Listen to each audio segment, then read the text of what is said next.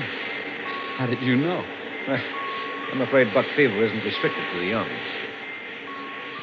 Oh, gosh. It's beautiful, isn't it? Yes, it is. Just look at it. How it hangs out there in space. Motionless. Like a huge ball or a giant pearl. Kind of luminescent, gray. It's rich against the blackness of space. The light of the stars. Red, green, against yellow, black. Look here on the radar. The land masses show up quite clearly now through the cloud layer. But, Doctor, it's almost water. Mm-hmm. More than 3/4 of X-37J surface is covered with water.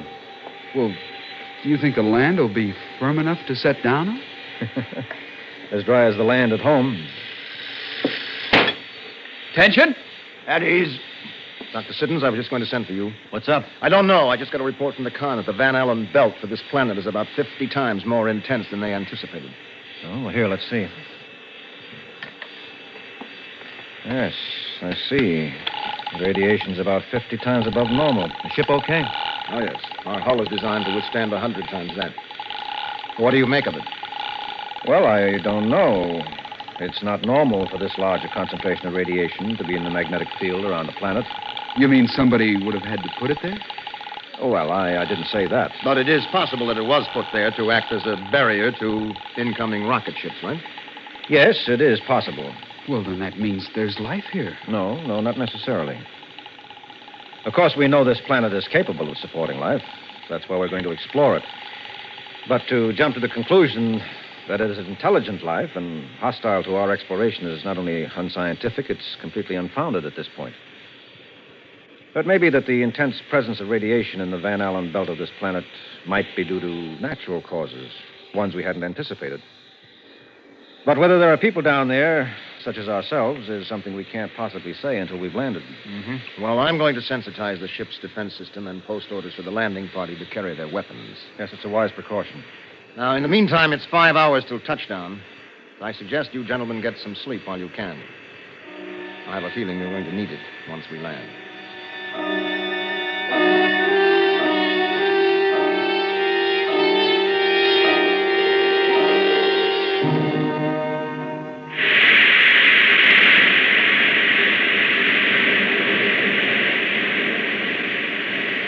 150,000 feet from touchdown.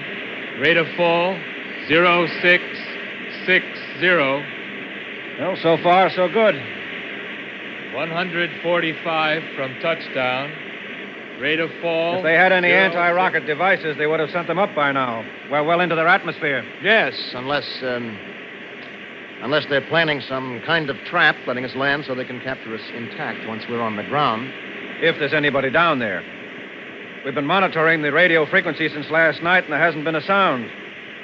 Whatever life is down there, I'm sure we'll be able to handle. 110,000 feet from touchdown. Rate of fall. I see you're keeping to the edge of the landmass. Yes. I want you to be able to get your ocean samples without a lot of traveling. Well, may I suggest you set down where that large river empties into the sea? That way I can take fresh water samples as well.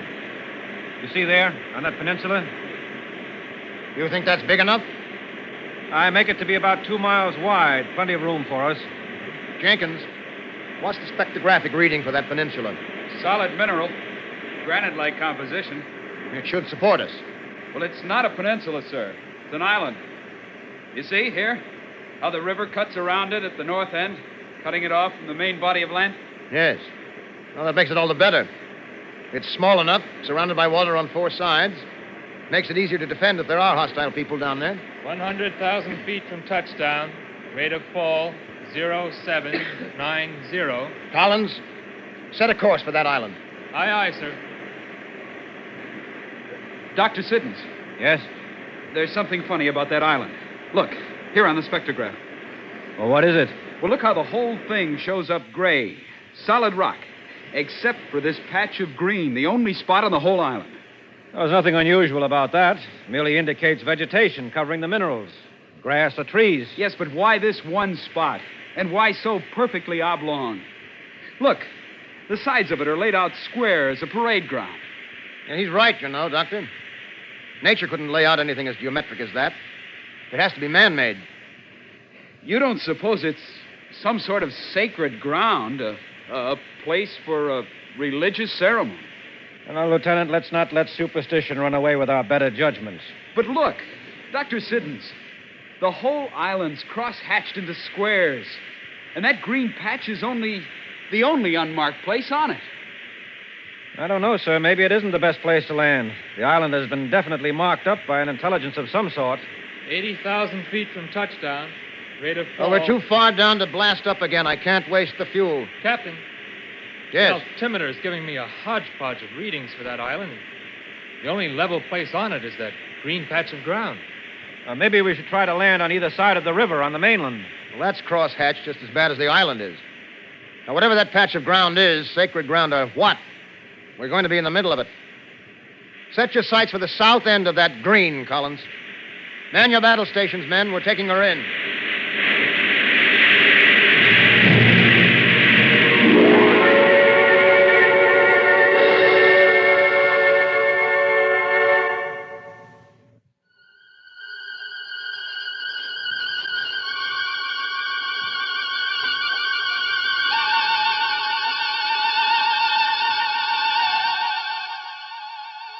Well, gentlemen, we made it. The new world. Keep your eyes open. You see any movement? No, sir. Ooh. It looks like we've landed in the middle of a huge graveyard. What are they, Dr. Siddons? Monuments? No. They're too big for that. No, I imagine they're dwelling places of some sort. See all those little squares they cut in them? They must be windows. Well, then there's no question that there are creatures on this planet. No. Well, then where is everybody? Yes, that's a very good question. Well, I would say that they were scared away by the roar and blast of our landing rockets. And I would say that they evacuated this place when they saw us coming, and that they're waiting for us to get on the ground where they can attack us. Well, what are we going to do? The only thing we can do. It's obvious they aren't coming to us. We go to them. Let's suit up. Be ready to leave the ship by 0800. And every man carry his assigned weapon.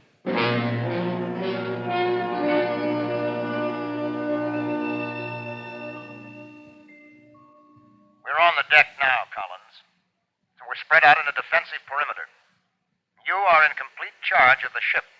Aye, aye, sir. Now, no one is allowed to re-enter the ship without the proper password, no matter what the circumstances. And if for any reason you think things have gone wrong, you are to blast off and make your report to home. You understand that? Aye, aye, sir. Very good. Have you made your readings, Doctor? Yes, sir. It's just as we predicted from home. Though the ground radiation level is a little bit higher than we anticipated. Here, you can see for yourself. That dangerous? Oh, it's more than safe for us. There's no reason why we can't get out of these suits and walk around the same as at home. Mm-hmm. Unless there's the presence of a gas we don't know about. Yes, that's true. I need a volunteer. Oh, Captain, I would like to volunteer. No, not you, Dr. Siddons. You're too valuable to the expedition. I can't let you do that. Well, there's no danger. You said yourself. Please, Captain. You were the first person to set foot on this new world. I'd like to be the first to breathe its air. Well, all right, Doctor. But be careful.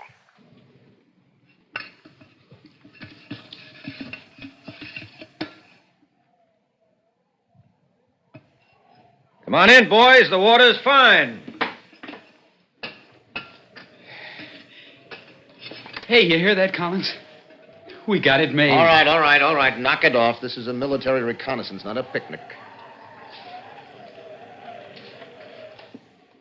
Well, There's life on this planet. But until we make contact with it, it's the enemy. Lieutenant Jeffries. Yes, sir. You will take the doctor and 2 men and reconnoiter to the east as far as the river. I'll go as far.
We're going to have to get him. Such crude dwellings. They must have lived absolutely one on top of the other. Any volunteers to go with me? I'll go with you. All right. Now, the rest of you stay here.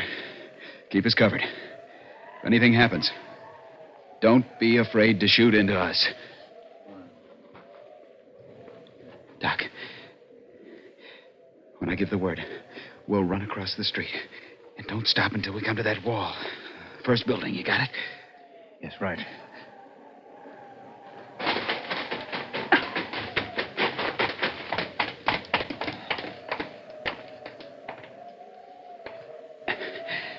Well, so far, so good.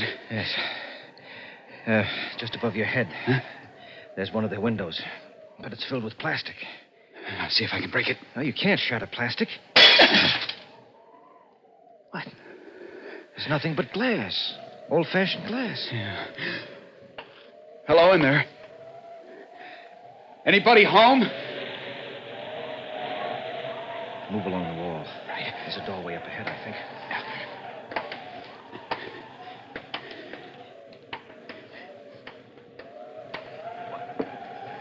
It's unlocked.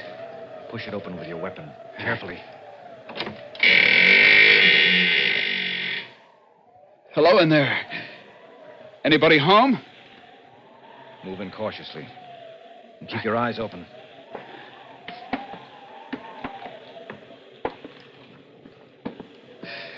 Hey, there's one. Stop! That's an effigy of some sort. See, it isn't living. It's a statue of some kind. See? It's made out of some sort of alloy. Are you sure? Yes. You suppose that's what they look like? Well, I imagine so. Animals aren't given to making statues of themselves. Such ugly-looking creatures. You suppose that's its head? Yes. And you see, these must be the arms, and these are clearly the legs. Well, look how close together the eyes are placed. And the spindly legs. Ugh. I hope we don't run into one. I don't think we will. What do you mean? Not in this city, at least. Here, look at the gray dust on the floor. It's almost 2 inches thick. Yeah. I noticed the same thing in the street. Now, if there are any of these monstrosities left, they aren't here. This city hasn't been used for a long, long time. Maybe 1,000 years.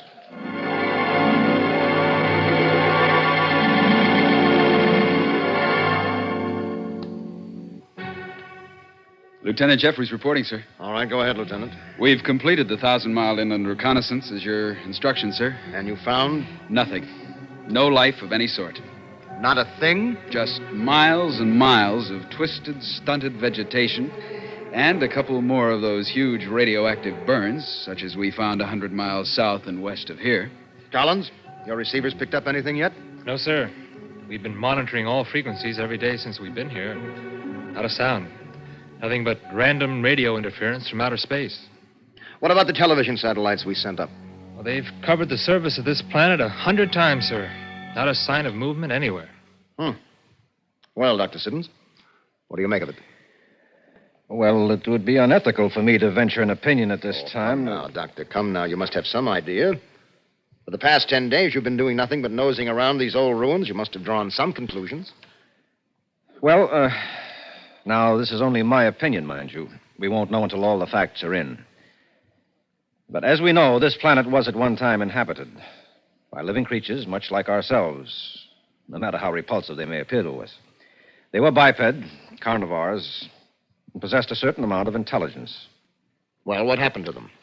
Well, in order to understand what happened to them, you have to understand the people themselves. Now, as I've said, they were very primitive and very superstitious. True, they had advanced from the Stone Age to the threshold of nuclear energy, but culturally and morally, they hadn't gotten much beyond the Iron Age. So, then they discovered the tremendous power of nuclear energy, Yes, exactly. The very first use they made of it was to blow a couple million of their fellow creatures off the face of the planet. What savages. But they didn't destroy everything. The city's still standing. Well, as far as I can figure out, it didn't hold any military targets. Then what happened to the people in it? They were killed off by radiation. It's still radioactive. Why didn't the radiation kill us off? Well, because for one thing, it's cooled off considerably since then. And for another thing, we're used to it. They never had a chance. Well, that's it. We have enough to make a report when we get back. Blast off is at 1800 hours tonight. Get everything tied down and ready. That's all, gentlemen. You were able to crack their language, Doctor? No, I wasn't able to. My computers were. Fortunately, it was a relatively simple task. Doctor. What did they call this place?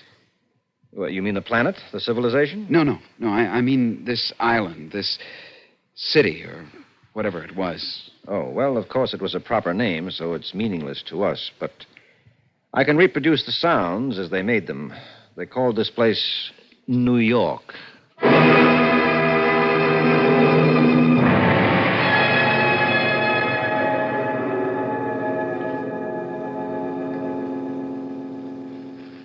Suspense. You've been listening to Report from a Dead Planet, written for Suspense by George Bamber.